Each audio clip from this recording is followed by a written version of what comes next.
intro.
Hey. Oh, welcome, guys. Episode 4 of the Mindful Mashup. How dope was that? It was great. It went on a long time. It was amazing. I thought you guys were already live. No, there's a countdown just prep before the show, and then it's just the intro. It's just that last bit. Okay. Yeah. Sweet, guys. Well, today I'm with founder and CEO of Mindful Meds, my partner in crime through this project, and we're going to chat today about Mindful Meds, the origin story, and then get into the big news of our live event coming up and break down what it's all about. Yeah, buddy. How you doing? Oh, yeah. Is it just the two of us? That's all I can see at the moment. Is there anybody else on this? I'm not seeing anyone in the chat right now. Okay. But like, there's no one else like that's going to be hosting the or like we're going to be chatting with on the call. No, I was hoping you were going to get to meet Gooball Keeks today, but he's at a wedding in North Carolina. Cool, man. This is perfect. Yeah. I just wanted to make sure that I was in the right room and everything was working. This is all brand new to me, man. So thanks for the invite, first of all. Your little name there, Dub, D-U-B. Is that your nickname? Is that what you go by? No, that's funny. I didn't even catch that. Okay. That's someone who was on the stream last. Gotcha. Okay. Hey, man. Yeah. I've been excited to do this. I've watched your last live. I've watched a few of them, actually. And, yeah, man, it's going really well. It's just let me know how you want to lead this out. Like, I'm happy to have any type of conversation you'd like to. Yeah, thanks, man. Well, I think what I'd love to get into is, we haven't really ever chatted too much to our community. Well, we have to our community on lives and stuff, but gotten into the origin story, how we came about, how we got this thing going, and how I got introduced to the project, and then where we are today. So like, what led you to even thinking about mindful meds? Really good question. And like, fuck, dude, we might be here till next Monday if I tell you the whole story. But you know, I was a pretty broken human being. I went, and I guess when I was 23, I got really sick. I got really depressed. I was riddled with anxiety. And the way that I was like dealing with it was by drinking. And so from, I guess, like the age of 23 to 31, until I went into rehab, I developed this like severe drinking addiction, man. And it was fucking crazy. And I went into rehab. It saved my life. I was able to, at that point, kind of just like hit the reset button and kind of just like wanted to redesign my life and wanted to refigure out like what my purpose was and like why I was even alive. Cause I just couldn't even believe that I survived that 9 years of drinking, to be honest. Yeah. It wasn't just drinking. I was on the verge of suicide for much of it. And, yeah. So anyways, went to rehab in 2016. It would almost 6 years ago today. And it came out, I did like a 28-day program. And at the end of it, I remember the facilitator of the entire program kind of sitting there and saying, you know, everybody's in this circle and everybody's about to go back out into the world. And, you know, she says, look to the person to your left. And so we all look and we're making eye contact with the person to our left. And she goes, that person's dead in 365 days. And so you think you're about to get this big pep talk to go back out into the world, but it was like one of the most real conversations that I've ever heard in my life. And so instantly I'm like, holy fuck, like I don't like the sounds of this. And then she goes, look to the person to your right. And so we looked to the person to the right and she goes, that person's back in one of these facilities in 365 days. And so immediately kind of thought, wow, I had been building companies basically my entire adult life, probably not doing it very well, but like I chose to be an entrepreneur at the age of 22. And so I've really just been developing my skills and you know, in the entrepreneurial world. And most of it came through failing and fucking things up and then figuring out how to do it better and just not losing hope and, you know, having that drive and tenacity.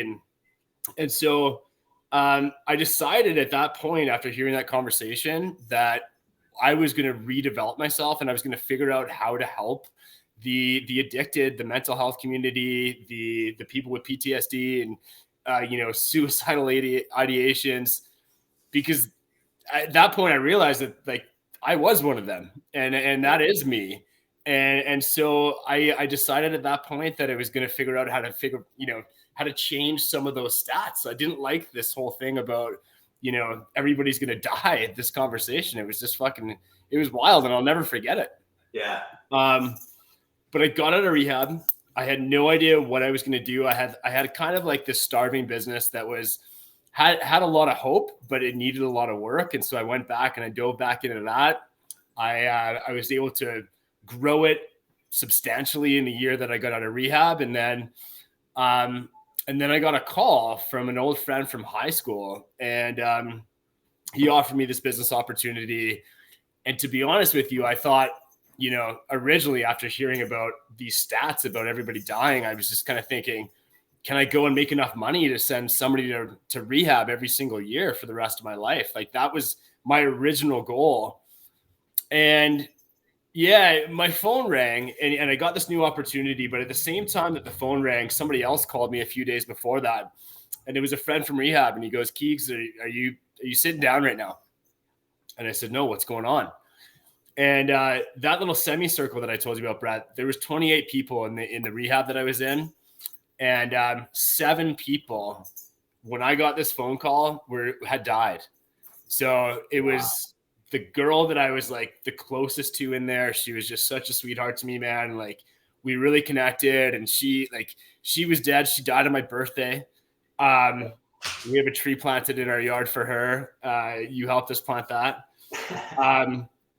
But 6 others, and it was 2 suicides and it was 5 overdoses. And so from that day forward, I kind of realized like, what can we do to make the biggest amount of impact? How can I figure out how to help? And I had no idea what that was going to look like. So I actually ended up going through another couple years working in a business with somebody that, you know, really was a challenge to work with. He ended up becoming a narcissist.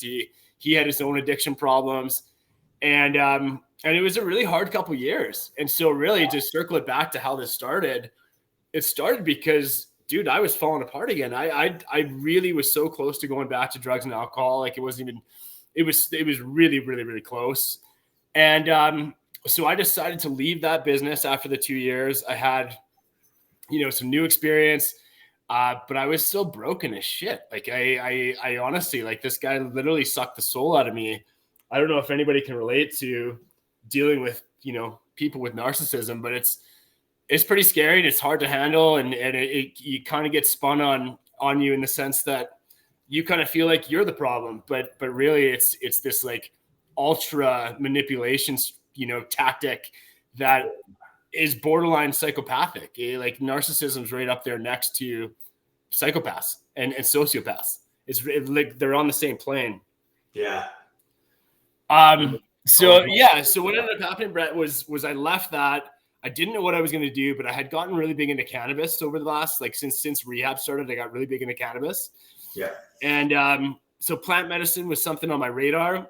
I left that business and decided that I was going to enter the cannabis space, and ended up starting a company in Victoria. I was, again, like I said, like I had no experience in cannabis, but I knew that I had the skills, and I was willing to try because I was passionate about cannabis. It was very effective for me for ADHD. It was helping me with my sleeps. Was cannabis popular in rehab for helping people? No, none of us were smoking.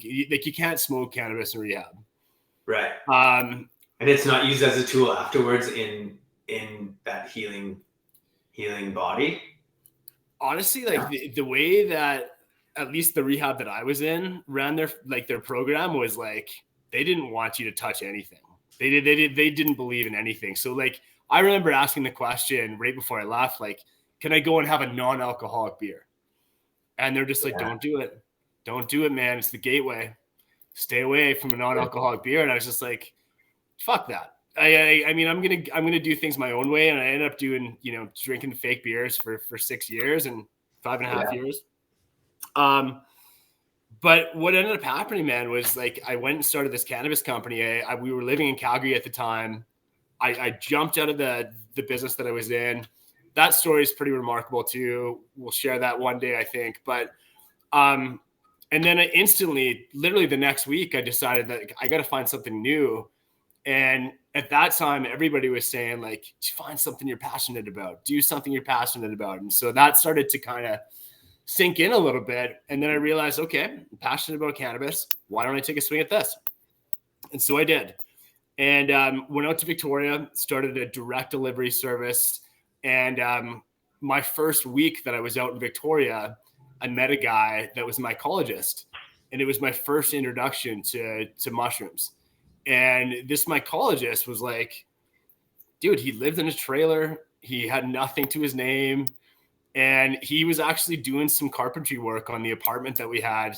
And so he kept coming to the house every single day. And he would just give me this like bone crushing handshake, dude. And he just had this smile and this look in his eyes. And I was just like, I was really intrigued by who this guy was. I really, really was. And I was also at a time where I was looking for some help. Like, I don't think I knew it at the time. Like, but I was literally calling out for some help. Did you know this? I never intended on this question, but did they approach you with taking any antidepressants or anything like that as far as when you come out of rehab? Is that part of the process? No, yeah, not rehab, but we're gonna get to some of that stuff in this conversation. And if you want to jump to that, we can. But the reality is, let's keep going. Yeah, the SSRI stuff's a big topic for me. I've never been on them per se. But at the same time, no, there was a doctor at the facility. I don't remember any like over prescription for anything. I didn't get that conversation anyways. Yeah, the reason I bring that up, and the reason, because I think there's a lot of people that are in that place right now where they're looking for something. They're looking for that help, and if you're coming out of you don't know where to go. I was curious if that's the way they direct it, especially coming out of a term portion like that, because there's going to be people coming out of rehab for all sorts of different addictions. And is that a part of it? I wasn't sure. So yeah, I think it is, dude. I really do think it is. I mean, like from a family doctor perspective, like after you leave the facility, you go back into your own world, right? Like you go see your own doctor again, you go and see your own family, and you're surrounded by the same people for the most part again. And you and I both know that most doctors way overprescribe the SSRIs, but it wasn't something that happened in rehab for me. There was never this conversation where they looked at and said, well, you need to tweak this, this, and this. Here's this, this, and this. It was actually much more mindful. Like I was very blessed to go to a place that was hyper focused on mindfulness techniques. So like it was yoga, it was breath work, it was art therapy, music therapy, tons of fucking comprehensive therapy, dude. Like I was in therapy all day, every day, basically.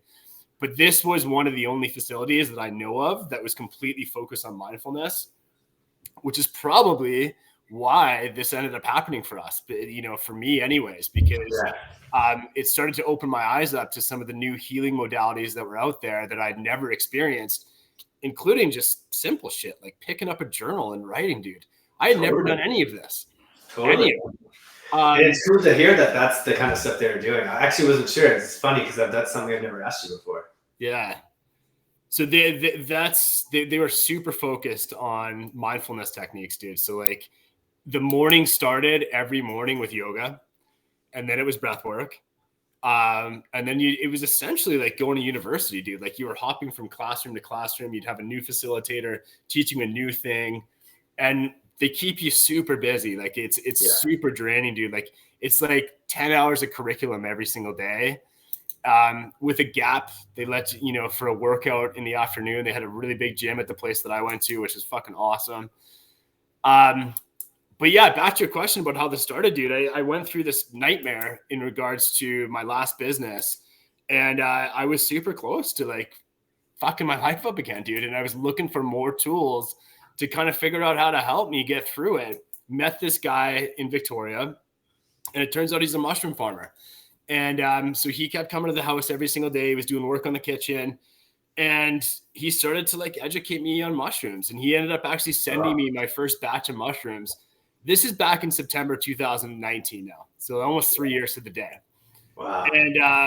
And so I did my job. I set up this cannabis company, then came back to Calgary. And really for the first time in my whole entire adult life, I had some time on my hands. Like I had always been super busy. I think you and I are the same. We got to stay busy. But this time I didn't know what the hell I was going to do. I started the cannabis company. Now I'm back in Calgary, and I started all this new research started to come out, dude. All the research from Johns Hopkins University was starting to come out.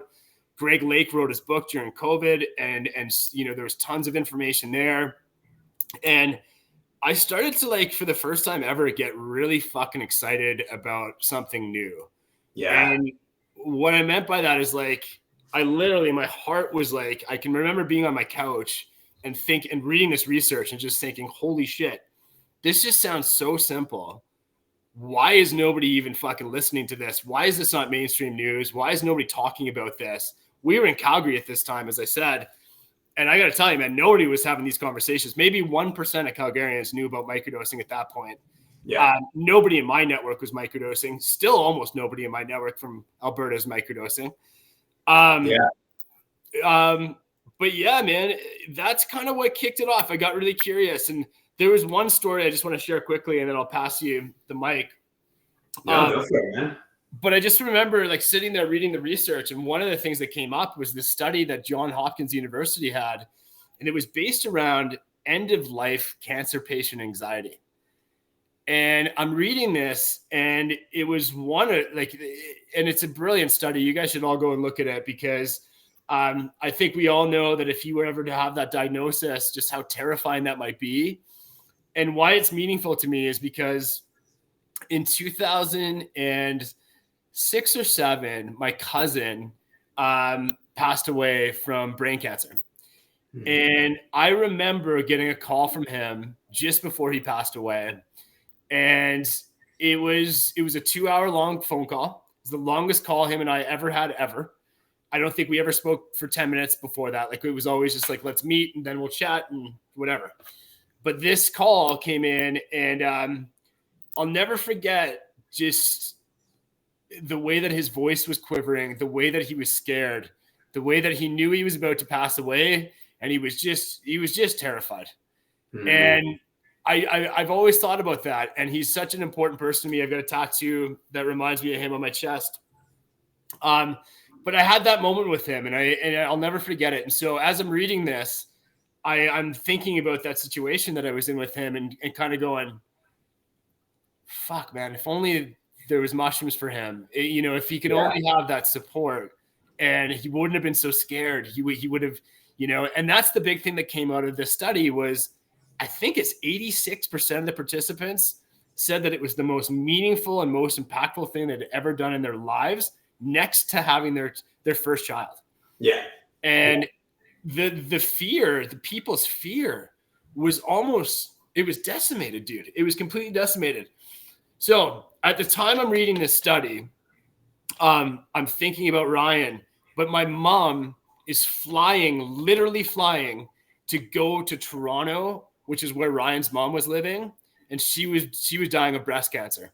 So her and her entire group of friends from high school were on their way to Toronto to go see his mom, who was dying of breast cancer. And she had that was the last time my mom ever saw her. And wow. She was my mom's very best friend. And she was the first woman that I ever can remember saying, I love you to me, outside of my own personal, my mom and dad. Yeah. And she was so meaningful to me. So it was at that moment that I just said, there's something here. There's some pieces here that I need to explore this. And so I did. And that's how it all started, man. It started out of curiosity. It started because I was in desperate need of help. And that's kind of what got me started in this journey, I suppose. Wow. Yeah. I'm so happy you brought up that study because, even, I think they bring it up in the Michael Pollan series that came out on Netflix there too, and how this has just become the only legal route for Canadians, anyways, and just how impactful it's been for people, and the power that holds to open people up and help them in that transcendence, right?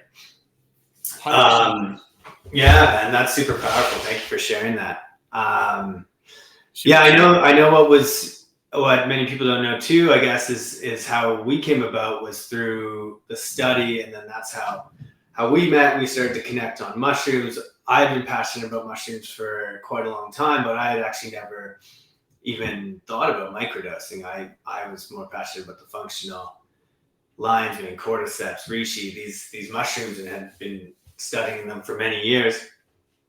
And then this microdosing just changed my life, and it really helped me see things in myself that I hadn't been exposed to previously. And yeah, it was that tool. I was doing the work, but also that tool in just assisting me in it. And like you bring up about rehab and all these different tools of musical healing, art healing, and yoga and meditation and these different therapeutic resources. It's such a immense tool in that, and how it's coming out now. It's just fantastic to see these articles and studies and everything else. And I'll link that in the description so everyone can check it out too. Yeah. So what Brett's referring to is, like, after I had read all this information, and I was like, I went down a rabbit hole. I'm talking 3 weeks of like purely dedicating myself every single day to try to read every single thing in regards to data. I got really, really intrigued by the data in regards to like how these medicines were working on people. But then kind of realized, well, fuck, like, who am I? Like, I don't know anything about this. How can I start a company? I need to figure this out for myself. And so what I decided to do was I teamed up with a friend of mine he's got a psychology background in Calgary. And we decided to just do our own study. And it was 40 people that got invited to this study. There was a 17 question multiple choice questionnaire that really gave us a baseline evaluation of your mental health before coming into the study. And then afterwards, we ran the same questionnaire after 6 weeks of doing microdosing. And then what we did was we tallied the data from the first day to the last day. And really for me, I was just trying to buy myself some time to figure out how to do this the right way. I was also trying to use the data as fuel, right? Because what ended up happening, Brett, was, Brett came in, 39 other people came in. The day that we were supposed to host it was going to be a seminar. I was going to teach everybody everything that I had learned at that point and then give everybody the meds. And then we were going to do the before and after. I already had the venue, the chairs were there. And sure enough, the day that was supposed to happen was the day that the world got locked down. And so COVID hit. That Friday, everybody was told not to come back to work the following week. The event was on the Saturday morning. And so what ended up happening is we did this kind of study that it was all virtual. We all went into like a Slack group, which is just kind of like a WhatsApp group or any other group. And we started to just kind of share our stories. But at the end of the study, and here's one other neat thing that I like to tell people. We actually didn't know, Brett, that anybody was going to want to share their story. And I remember actually having this conversation with you in the beginning because, it's illegal and it's people were apprehensive about it, especially in Alberta. But we knew that we actually needed the raw data and the raw testimonials if this was ever going to help create something real. Because what's the whole purpose of doing the study? Yes, you can have the data, but if you don't have the voices behind their improvements and you get to hear their stories, what purpose does it really hold? And so I remember having this conversation with you and I just asked you out of curiosity, I said, how many people do you think are going to authorize us to use their testimonial? And I don't know if you remember this or not, but I think you said something like maybe 10%. And I think he was right. So at the beginning, almost nobody gave us authorization to use their story. After the 7-week program was done, 85% of people, after they had gone through the microdosing, for the first time and realized that like, wow, what a tool, what a medicinal tool this truly is. Almost everybody came back and said, yes, I'll get in front of a camera. I'll give you my testimonial. We have all the stats, like Brett said, we can post it. You guys can go and see that study. But that's how I met Brett. He was a participant, but almost right away, we realized there was something more to it. And he had already been doing all this research on mushrooms. And so I think it was instant. Right after the study, you came in and I think you were my very first partner on the project, to be honest. Yeah, I think that's right. It's a good laugh to reminisce. It feels like haven't chatted about this in a long time. I know, man. Yeah, but that's how it kicked off. And one of the things about doing the study, this has always been about, if I'm going to do something, if we're going to create something, we're going to lead the way. We're going to figure out how to do it the very best.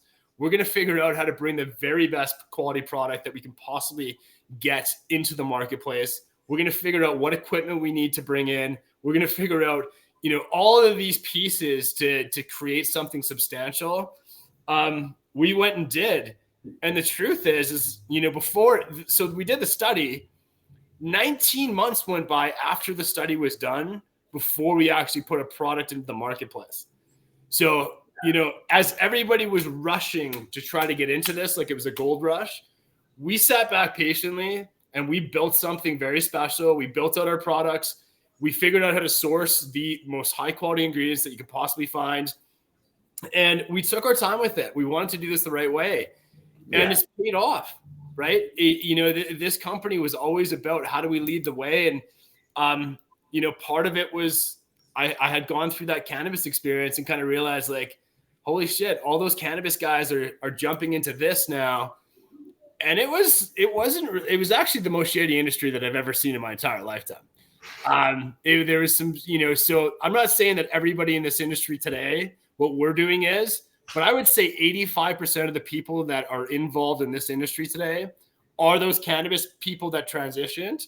And there are some cream of the crop. There's some companies that we can tip our hat to and things like that. But the reality is we knew that we were going to have to, for us to lead the way, we were going to have to do some things that no one else wanted to do. And that included taking our time. Yeah, I mean, I could go all day on this subject. So if you have a question, man, just go ahead. No, man, I love it. That's great. I think what we should do here is let's dive in. Let's go through the event. Hey, like let's chat the event. Let's chat what's coming up here October 29th, and something I'm really excited about. I know you're really excited about. Us, Mindful as a company is really excited about. The community here in the Okanagan's excited about. And just got announced last week, but we're just kind of getting the tires moving and yeah, man, let's break it down. And I'll bring it on stream here. Yeah. Okay, so just a quick little background about how this began. About 6 weeks ago, it was maybe a bit more than that. We got an email. It was about middle of July, and we had been offered an invitation to go down to Los Angeles to be a part of the founding members of the Microdosing Collective. And the Microdosing Collective is a group of people, activists, lawyers, enthusiasts, entrepreneurs, people that are passionate about mental health. And really what they're trying to do is create this movement to change policy down in the US. And we knew a few people on their board, and we knew a couple, not personally knew, but we knew of the people that were behind the scenes that started this. And so one night we got this email saying, hey, you guys are invited. And but sure enough, the event was 48 hours from the invite that we got. Only 100 people in the world got invited to this, by the way.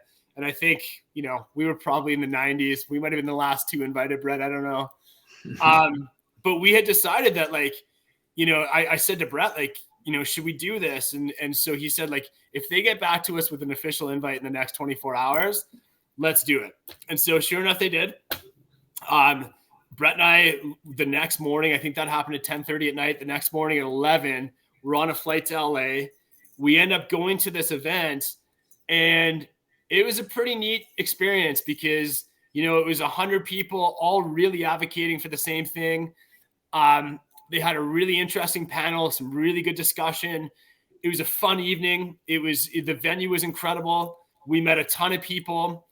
And I would say one of the things that I took home that was really interesting was almost everybody that was at the event. I wouldn't say everybody, but I would say only about 30% of people that were there were drinking. And that was the first time I'd ever been to anything like this where most people were not drinking. So there was lots of mocktails. There was lots of people, there's lots of cannabis. There's lots of mushrooms. But it was I was really inspired by the lack of alcohol and the lack of, they just seemed to not really care about it. And so, but we came back inspired and kind of thought, well, if these guys can do something like this and bring the community together and really start, to create change, we can do the same thing. And so we got back from the event. It took us a couple of weeks to kind of get the ideas going. And then we got together and said, listen, let's throw a charity fundraiser. And every single dollar that we raise from the fundraiser, let's give back to something. And it took us, maybe 3 or 4 days to kind of sip on it, to realize where we wanted to put the funds. And then we realized pretty quickly that we wanted to help support the veterans and the first responders. And it's something that since that day that we decided this, both Brett and I have gotten extremely passionate about trying to figure out what's happening behind the scenes with our veterans. And so this event is really about raising awareness. It's about getting, 200 of the top leaders in our entire community that think about mental health together in a room one night, live DJ playing, and having some open and honest communication about what's happening about mental health, about addiction, and trying to figure out some tangibles about how we can start to create some change. On this evening, we have two incredible keynote speakers. So we have Kelsey Sheeran, who's going to be there, who is the owner of Brass and Unity. She went to Iraq when she was 18 and Afghanistan, and came back extremely fucked up from PTSD. She also had a TBI, so some brain trauma. And she created this company called Brass and Unity, where 25% of the proceeds of every single thing that they sell, it's a jewelry company, goes to the veteran community. And so we got to connect with Kelsey. She's become an advocate of mindful meds. She's on our medicines now. She's becoming a friend. And to be honest with you, she charges an enormous amount of money to come and do these kinds of events. And we're so blessed that she's going to come in and for charity, come and do this pro bono. So she's going to be one of the keynote speakers. The second keynote speaker is Mark Metry, who is a friend of mine. I actually randomly met him through an introduction from another friend, which I just want to pause that just for a moment. You never know, when somebody asks you to get introduced to somebody, I highly recommend that you take those footsteps, give them a call, have that conversation, introduce yourself, because if I wouldn't have done that, I never would have ever had Mark be able to come out and keynote this event. I got just a random email introduction to Mark, and what was so interesting is I started to look at some of his content, and then I went on my LinkedIn and I thought, shit, I've been following this guy since 2019. Wow. And the reality is Mark actually was putting out content that I was watching in my office in that job with the narcissist. And he was a highlight of that time for me. He was very helpful. He didn't know this, of course. Anyways, I hired Mark to be my podcast coach. And we became, every week we met for an hour for, 6 weeks or so. And then it became something more. It became a friendship, and it blossomed in. And Brett, that's the beauty of doing this type of stuff, right? Like, how many friends have you created by just throwing yourself out there, right? Oh yeah, it's amazing. It's amazing. That's such a cool thing about our new community, and our new community, but just the way everyone networks now with online and podcasts and stuff like that. It's so much more than it's a way of connecting with people, right? When people feeling heard and being able to connect with one another and then do fun shit, right? And it's like, it's awesome. I totally agree, man. And honestly, I want to come back to what you just said. People want to be heard. Pause that line for a moment, because that's going to segue us into the veteran community and why we're doing this. Yeah.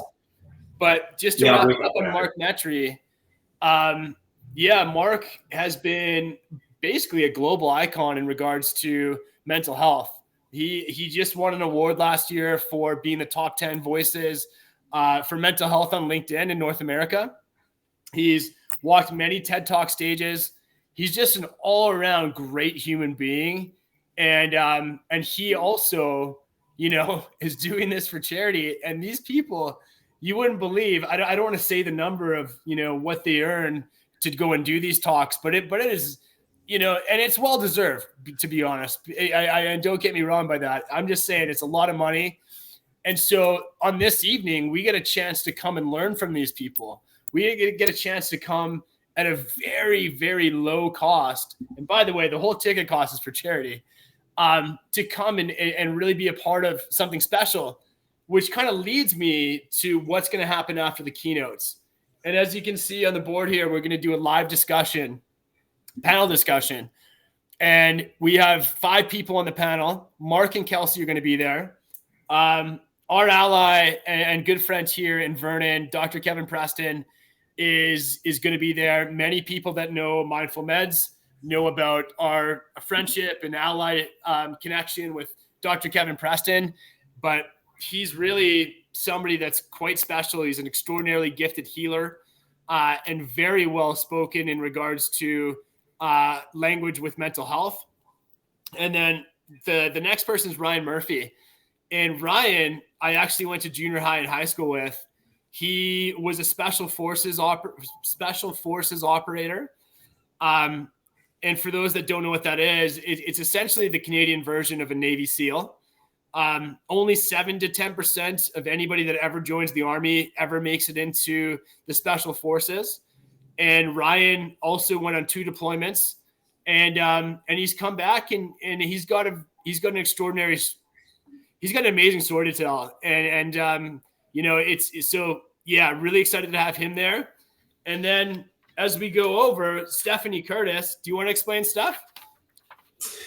Yeah, sure. Yeah, Stephanie Curtis is a friend of mine, a friend of ours. We've met her through Kevin and Kevin's event, and she runs a clinic in town called Family Matters. So it's a young clinic here in Vernon that's growing very quickly. They're doing a lot of amazing things, and she's starting to work with our products, and so far everything is the reports have just been extraordinary. So yeah, Steph's got a lot of experience dealing with the vets in terms of the RCMP and the fire department, and then some Canadian Forces as well. So yeah, she's a local therapist in town. That's going to be a huge attribute to the panel as well. So it's going to be a pretty amazing discussion. And what I really love about this panel is it's getting it from every angle. You know what I mean? You get therapy, you have the new age medicine. Well, not new age, but that the medicine from Dr. Kevin.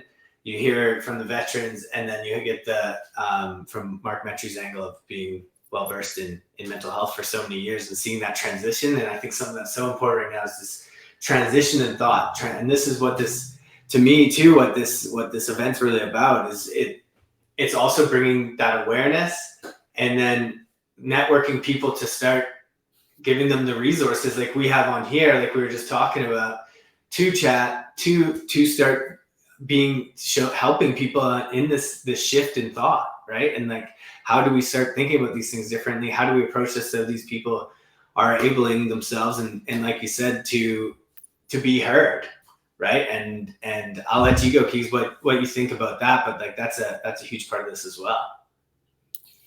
100%, man. So that's the event in a nutshell. So it's going to go from 3 to 9 on Saturday, October 29th. Tickets are on sale now. They're a cracking price, $150 a ticket. As we said, there's no profits here. Everything's going to go back to serving the veterans. And what we decided to do was we will actually design an order form. So if you're a first responder or if you are a veteran at any capacity, you can go onto our website, fill out a small form, and we will supply direct, tangible medicine directly into your hands for free. And so every dollar that we bring in for the events, we're going to turn into raw, tangible product and get it out into people's hands that truly need it. And in many cases, likely can't afford it. And so that's the whole name of the game for this event. It's raising as much money as we possibly can, having an enormously fun evening too. Like, I mean, that's a huge aspect of this, getting the community together, getting like-minded thinkers, thought leaders together, and start trying to create some type of change.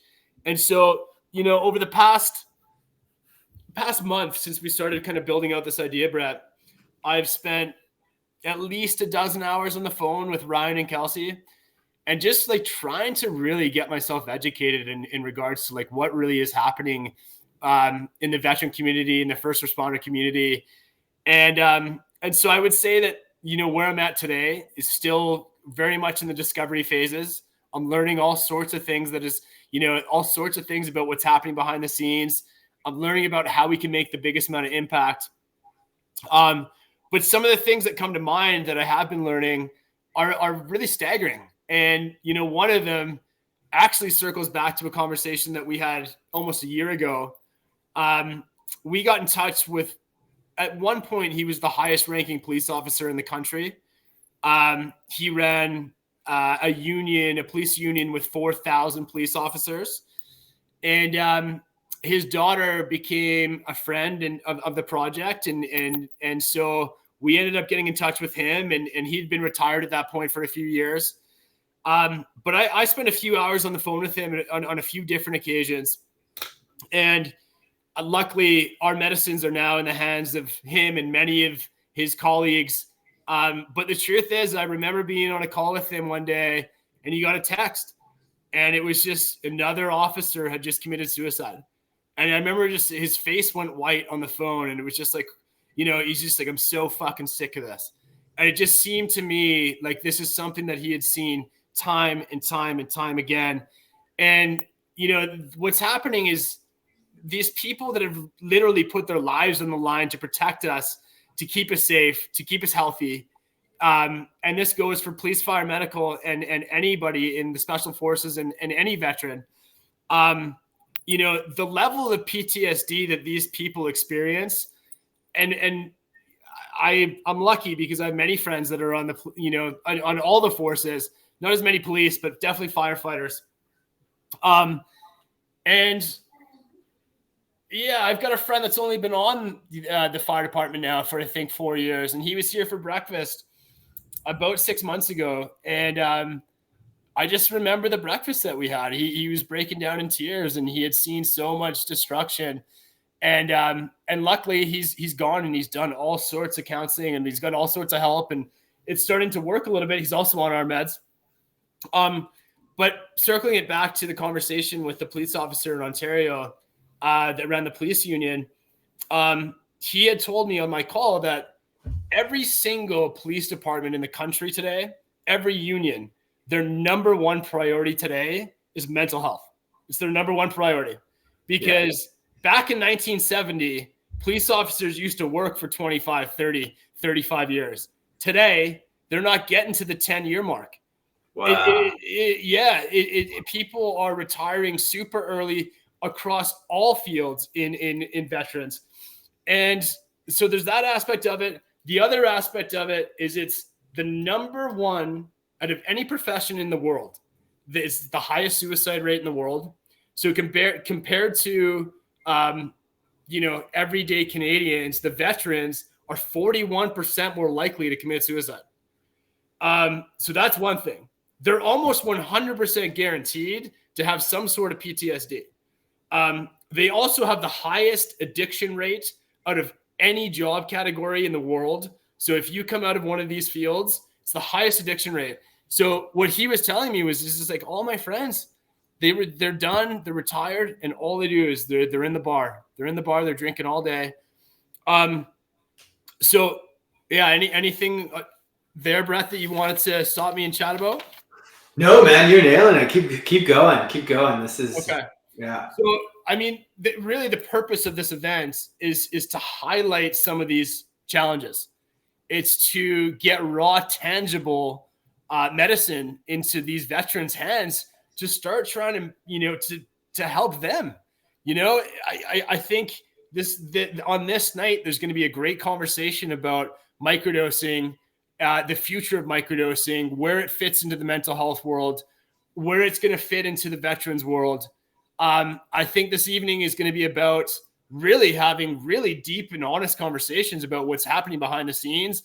And I'll tell you, the hardest part so far for me about putting this event on has been having to listen to my friend from high school and junior high and having to listen to his stories.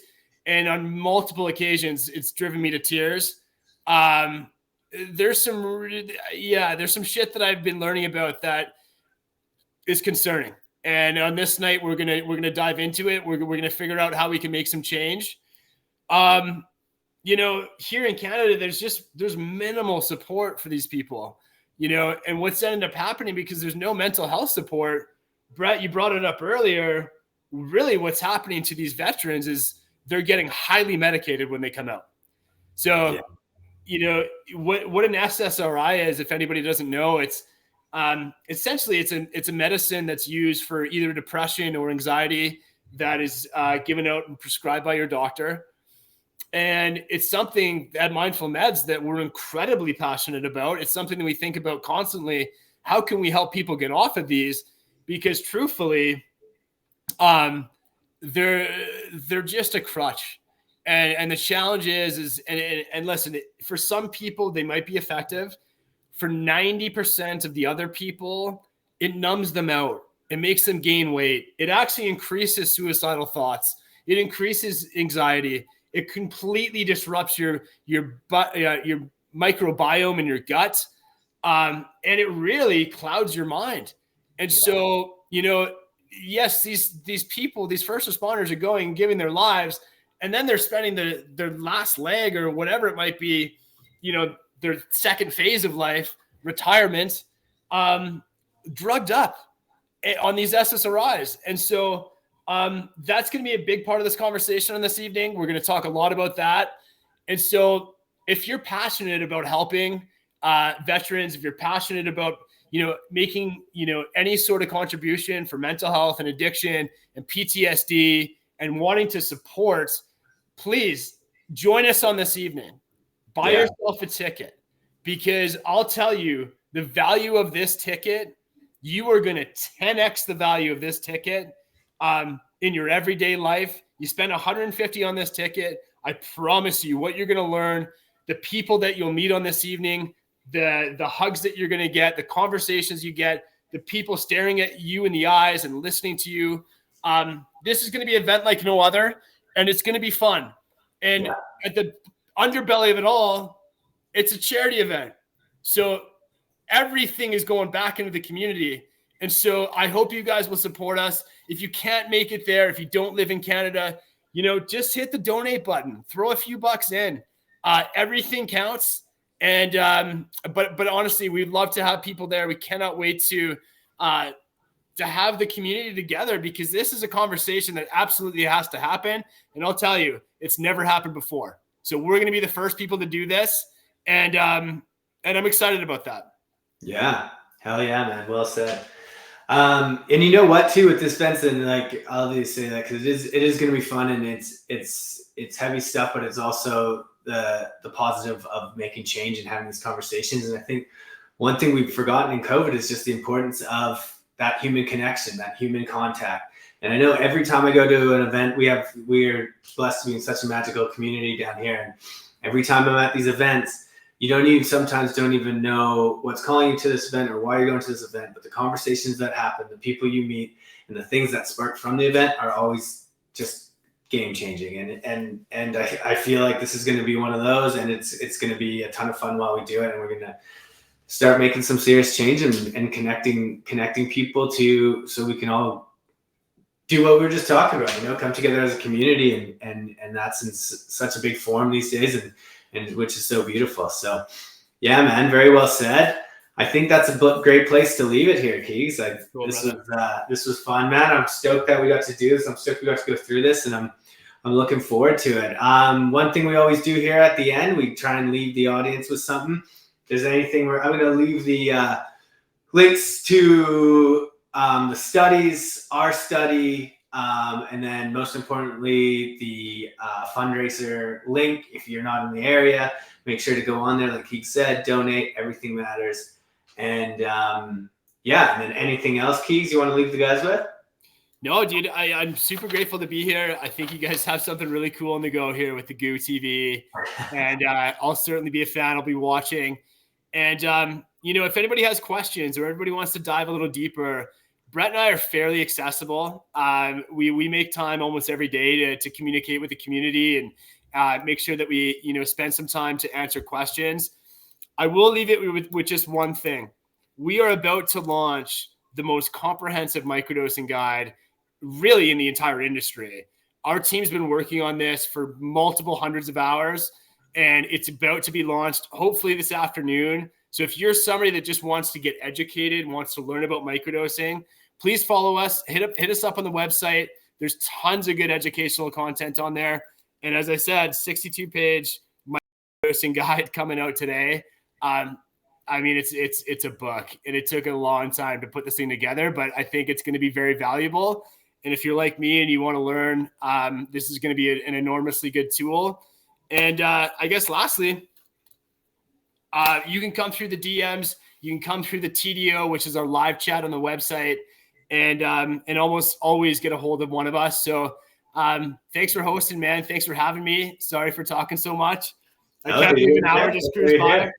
Yeah.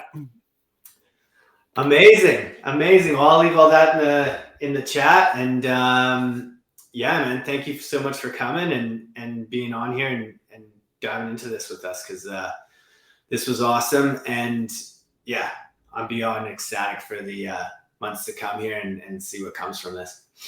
My pleasure, brother. Thanks for hosting. All right, guys. Okay, guys, have a great weekend ahead. Bye.